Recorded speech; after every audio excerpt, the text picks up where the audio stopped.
Alright, what I'm doing here is I'm working on a set of arms for old school VW, I believe.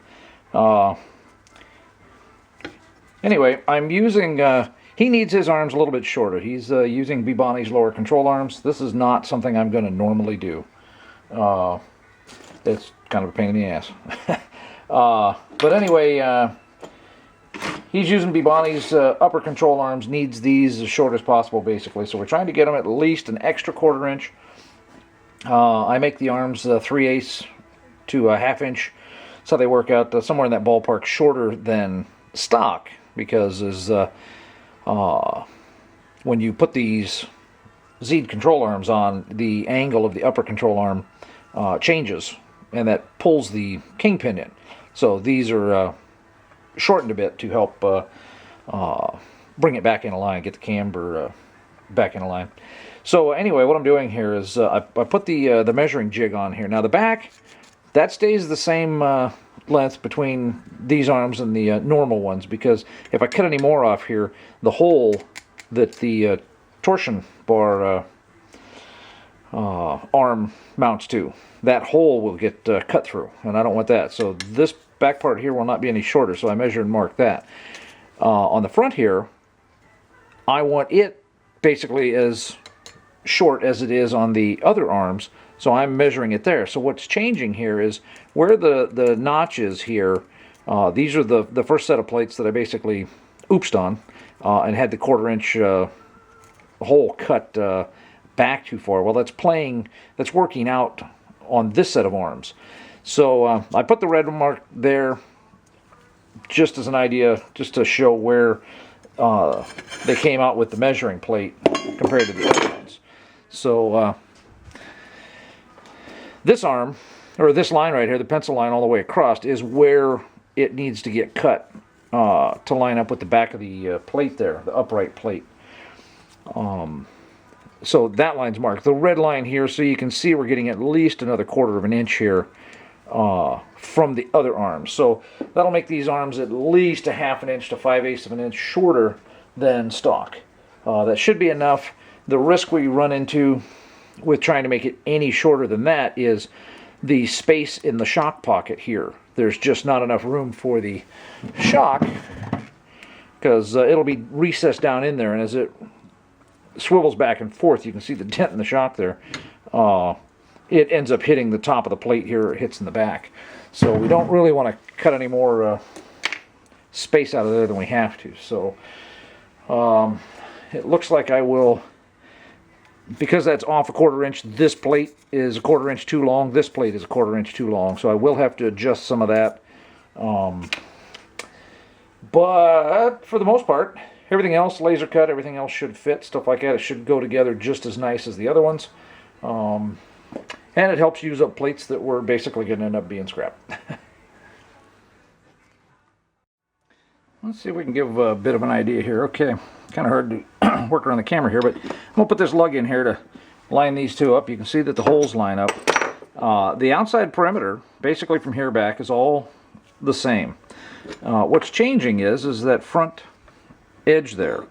So where the upright plate goes, right here, that has changed. And so if I put these two together about like that, I think you can see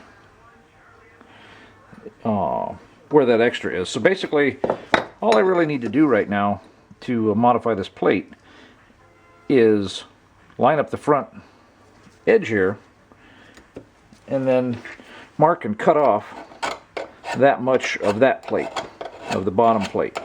What that's going to do is that will let it sit in this knot. Well, I guess you can't see that.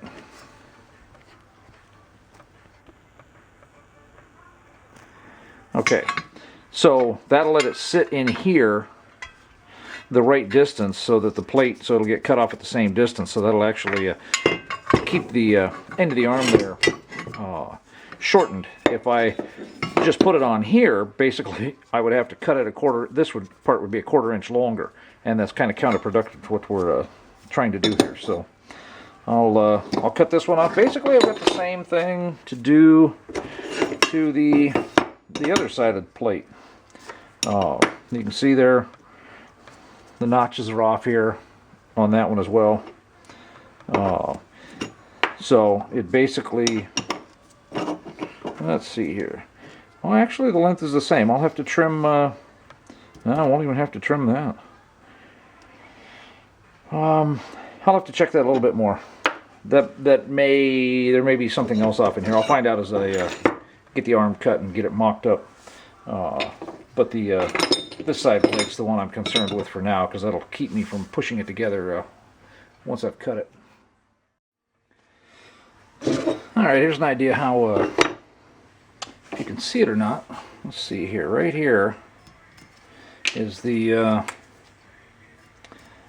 where this end is going to get cut. That's how long that end's going to be.